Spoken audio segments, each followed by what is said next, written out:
Oke, Assalamualaikum warahmatullahi wabarakatuh. Di video kedua kali ini saya akan menjelaskan tentang dasar-dasar perpajakan.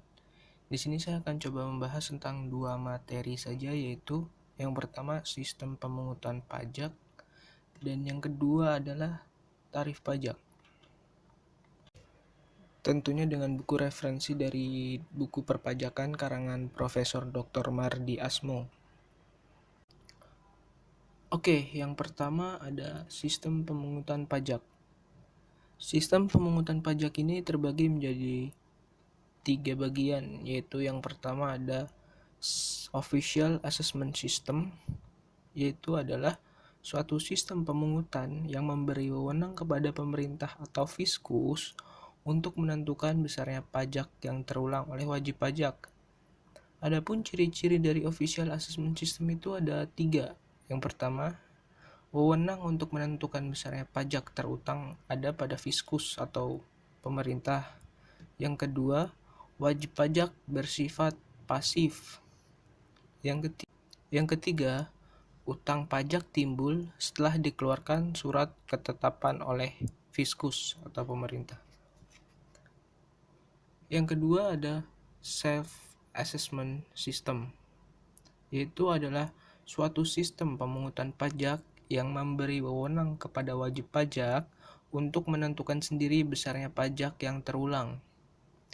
Ciri-cirinya ada 3. Yang pertama, wewenang untuk menentukan besarnya pajak terutang ada pada wajib pajak sendiri. Yang kedua, wajib pajak aktif, mulai dari menghitung, menyetor, dan melaporkan sendiri pajak yang terutang. Yang ketiga, ciri-cirinya adalah fiskus atau pemerintah tidak ikut campur dan hanya mengawasi. Sistem pemungutan pajak yang ketiga ada withholding system, yaitu adalah suatu sistem pemungutan pajak yang memberi wewenang kepada pihak ketiga yang bukan fiskus dan wajib pajak yang bersangkutan untuk memotong atau memungut pajak yang terutang oleh wajib pajak. Ciri-cirinya adalah wewenang memotong dan memungut pajak yang terutang ada pada pihak ketiga, yaitu pihak selain fiskus dan wajib pajak.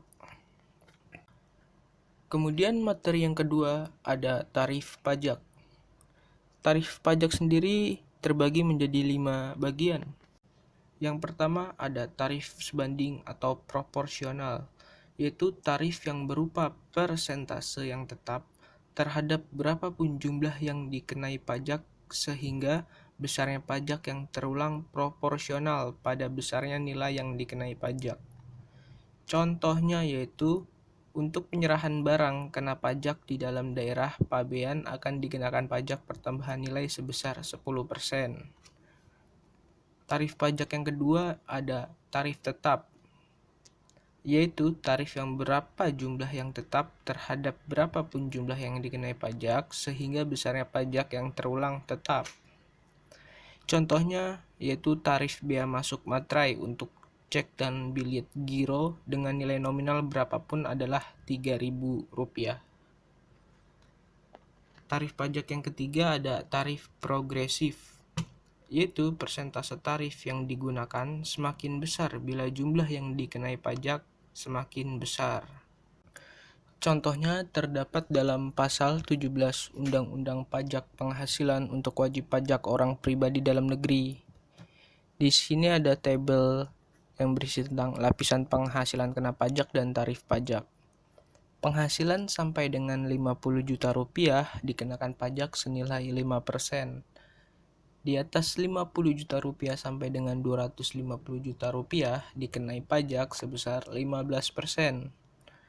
Di atas 250 juta sampai 500 juta rupiah dikenai pajak senilai 25%.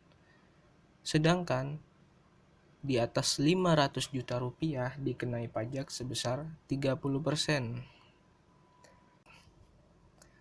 Menurut kenaikan persentase tarifnya, tarif progresif dibagi menjadi 3 bagian, yaitu yang pertama, tarif progresif adalah kenaikan persentase semakin besar. Yang kedua, tarif progresif tetap, yaitu kenaikan persentasenya tetap. Sedangkan yang ketiga, tarif progresif degresif, yaitu kenaikan persentase semakin kecil. Nah, yang terakhir, tarif pajak yang keempat yaitu tarif pajak degresif, yaitu persentase tarif yang digunakan semakin kecil bila jumlah yang dikenai pajak semakin besar. Oke, di video kali ini itu aja ya materi yang kita bahas. Sampai ketemu di video-video selanjutnya. Saya pribadi mohon maaf bila ada salah-salah kata dalam video tersebut. Wassalamualaikum warahmatullahi wabarakatuh.